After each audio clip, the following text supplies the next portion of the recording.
Words been and gone, अब इन दो words में डिफरेंस क्या है? बीन हम लोग मोस्टली यूज करते हैं whenever you are talking about some past events or travel experiences in the past. Past में हम किसी चीज को बता रहे होते हैं, पास्ट ट्रैवल एक्सपीरियंसेस। जैसे है have you ever been to Australia, इसका मतलब ये है कि क्या आपने कभी ऑस्ट्रेलिया विजिट किया। Question, have you ever been to Australia, क्या आपने कभी ऑस्ट्रेलिया विजिट किया या आप कभी ऑस्ट्रेलिया में रहे हैं। या yes I have been there 3 times, I have been there 3 times। क्या आप बता रहे हैं? अगेन पास्ट की कोई बात बता रहे हैं कि आप वहाँ पे कितना टाइम रहे, कितना टाइम पीरियड आपने वहाँ पे स्पेंड किया। We haven't been to India yet, India आप अभी तक कभी नहीं गए। पास्ट से लेके आप बता रहे हैं इस टाइम तक, पास्ट से लेके अभी तक के टाइम पीरियड में कि आप कभी इस टाइम पीरियड में इंडिया कभी भी नहीं गए। Have you ever been to India, have you visited. अब वो पूछता है कि क्या आपने कभी विजिट किया। So the thing is that we have 2 words, one is been and the other one is gone. So been and gone में difference ये है कि been यूज किया जाता है in past, कि past में कोई काम, कोई travel experiences आपने किए या नहीं किए। Same is the case with this one, कि वो आपकी duration बता रहा है। लेकिन the word gone mean, gone कहाँ पे यूज किया जाता है? Gone is used when something has completed but it has influence, अभी जो उसका इफेक्ट है वो अभी भी बाकी है। जैसे है यहाँ पे question, sorry bobs not in his office, he is already gone home for the day.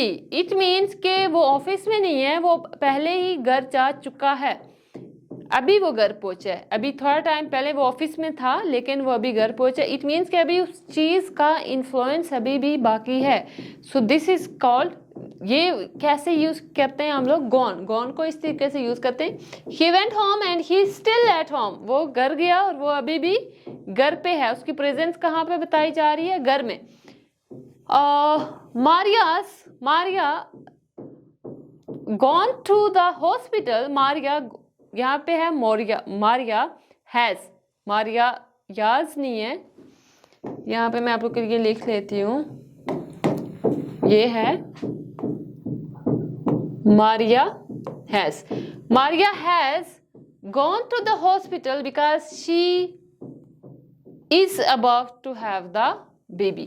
So it means she is still in the hospital. Location क्या बता रहा है? कि वो अभी भी हॉस्पिटल में है और कोई एक्शन अभी परफॉर्म हुआ है कि वो चली गई है लेकिन उसका इन्फ्लुएंस अभी भी बाकी है, वो अभी भी हॉस्पिटल के अंदर ही है। My sister has gone, my sister has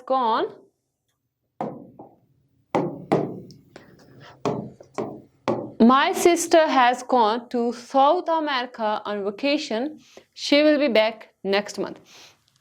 अब देखें, एक मैंने आपको पहले भी बताया था, I have told you people that we have 2 words, went, gone, या आप कह सकते हैं past tense, past simple tense and present perfect tense. What's the difference between past simple tense and present perfect tense? Past simple tense का मतलब ये है कि अभी इस टाइम से पहले कोई काम हो चुका है और उसका इफेक्ट अभी बाकी नहीं है। लेकिन perfect tense mean, present perfect tense mean कोई एक्शन परफॉर्म हुआ है but it has still some relationship to the present, present में भी अभी उसका कुछ रिलेशनशिप बाकी है। जैसे मैं ये कहती हूँ कि आई हैव, सपोज आई से I have just finished 1 video, so it means कि मैंने अभी एक वीडियो ख़त्म की है लेकिन अभी भी मैं उसी प्लेस पे हूँ, I am still in the same place, I am still making videos, so it means कि अभी भी उस चीज़ का इन्फ्लुएंस बाकी है। I am using I have. अगर कल की बात करूँगी, कल मैंने क्या किया, suppose I visited different places, तो कल मैं डिफरेंट जगहों पे गई, उनका रिलेशन अभी के साथ नहीं है, देयर इज नो रिलेशन, और उसका इन्फ्लुएंस अभी बाकी नहीं है, उस काम का अभी टाइम भी नहीं है। सो इसलिए हम लोग यूज़ करते हैं present perfect tense and past simple tense. Yes, she went to South America and she is still in South America. It means कि वो गया South America और she is still in the South America. अब देखें sentence का meaning ये है, लेकिन हम इसको जब यूज करेंगे तो गॉन ही यूज करेंगे, third form of verb plus has or have in perfect tense. Yes, next हमारे पास है we have 4 words. These are called prepositions: before, in front of, across and opposite. अब मैं आप लोगों को एक मैप ड्रा करके बताती हूँ that what's the difference. अब क्योंकि जो prepositions होते हैं वो मोस्टली स्टूडेंट्स बहुत उनकी मिस्टेक्स होती हैं. ये आपके पास है एक, सपोज ये है बैंक, ठीक है, कोई भी बैंक है. So this is your house. Before mean, before एक अलग चीज है, उसको मैं बताती हूँ कि बिफोर का मतलब क्या है. पहले आपके पास है across and opposite. So these two have same meanings. इन दोनों का मीनिंग सेम होता है. ऑपोजिट मीन ये आपका बैंक है, ये बैंक है और ये आप घर है आपका, तो आप कह सकते हैं I am opposite to the, I am opposite from the bank. आप कहाँ पे, बैंक के अपोजिट साइड पे, यानी ये अगर बैंक है तो आप उस तरफ हैं, उसके सामने दूसरी तरफ हैं, तो आप कहेंगे opposite side of the bank. जैसे ये है हाउस, बैंक आमने सामने हैं, तो उसको क्या कहेंगे, अपोजिट. अपोजिट या इन फ्रंट ऑफ. लेकिन एक चीज और भी है, इन फ्रंट ऑफ, अक्रॉस फ्रॉम और अपोजिट सेम चीज है, आमने सामने. इन फ्रंट ऑफ हम कब यूज करते हैं, इन फ्रंट ऑफ ये होता है या बैंक के हैं, बैंक में हैं, ये आप बैंक में हैं, कोई दूसरा बंदा आपको लोकेशन बता रहा है, आप कहते हैं I M in front of bank, ये आप बैंक के डोर के पास हैं. बैंक जो फ्रंट ऑफ होता है ना, फ्रंट ऑफ शो कर रहा था, यानी क्लोजनेस, या आप कहते हैं कि अगर बैंक के आप बिल्कुल करीब हैं, उसके सामने भी और उसके बहुत करीब भी, तो मैं ये you can say that you are in front of bank. लेकिन अगर सपोज ये बैंक है, ये हमारे पास एक रोड जा रही है और रोड के इस तरफ घर है, सो यू विल से I am across from the bank. आप बैंक के दूसरी तरफ हैं. लेकिन इन फ्रंट ऑफ कब लगाएंगे, जब आप बैंक के ही सामने हो, इस तरफ ना हो, बल्कि बैंक के सामने और बैंक के करीब होंगे, तो you are in front of bank. लेकिन ऑपोजिट साइड पे हैं, then you will say across from और ऑपोजिट. ये डिफरेंस था इन वर्ड्स में. एक चीज और होती है, आपके पास क्या है, the word opposite and across from mean that something is located at the other side of something, दूसरी तरफ. Like the bank is opposite the post office, दूसरी तरफ है, सामने है लेकिन आमने सामने है. The bank is across from the post office. It conveys the same meaning. Meaning में कोई difference नहीं है इनके. You can use 2 words. The next is Henry sat opposite me at the table. Opposite me at the table mean वो आपके सामने बैठा है, लेकिन थोड़ा दूर है, distance भी है. अगर करीब बैठा होगा in front of. The expression in front of simply means that one thing is closer to a point of reference. The front of an area or the point of view of the person looking. Simple. I stand in front of the bank. मैं bank के सामने खड़ा हूँ. सामने mean सामने भी, करीब भी. He sat in front of me in the classroom. वो मेरे सामने बैठता है, but he is also near to me. वो आपके करीब भी है. अब नेक्स्ट क्या है, the word before. Before का सिंपल मीनिंग एक ये भी होता है कि मैंने पहले भी आई थिंक आप लोगों को बताया था.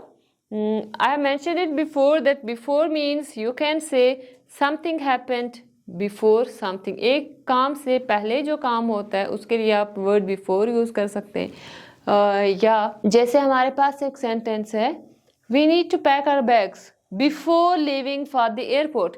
किसी दूसरे एक्शन के होने से पहले जो काम हो रहा है, तो उसके लिए आप पहले जो वर्ड है सिंपल, पहले उसको हम इंग्लिश में कहते हैं before. We need to pack our bags before leaving for airport, कि एयरपोर्ट जाने से पहले हमें क्या करना है, बैग्स को पैक करना. Then we have word beg and plead. Beg का प्लीड दोनों का मतलब ये होता है मांगना. किस सेंस में आप कह सकते हैं, अच्छा किसी चीज से विद डीप. अच्छा एक तो ये है कि these two are most emotional words, कि दोनों इमोशनल वर्ड्स हैं. एक हम बैग को इस सेंस में भी यूज कर सकते हैं ना, बैग मीन भीख मांगना, ऐसा भी होता है ना. बैग का मतलब क्या मैंने आपको बताया था, एक भीख मांगना.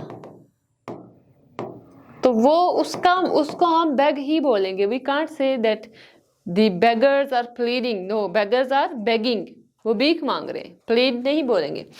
Okay, when John's wife wanted to leave him he begged her to stay.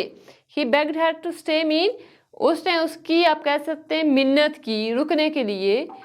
ठीक है, स्ट्रांगली उसको कन्वे किया. When John's wife wanted to leave him he pleaded with her to stay. एक चीज याद रखनी है, whenever you have word plead you have to put a preposition, plead with.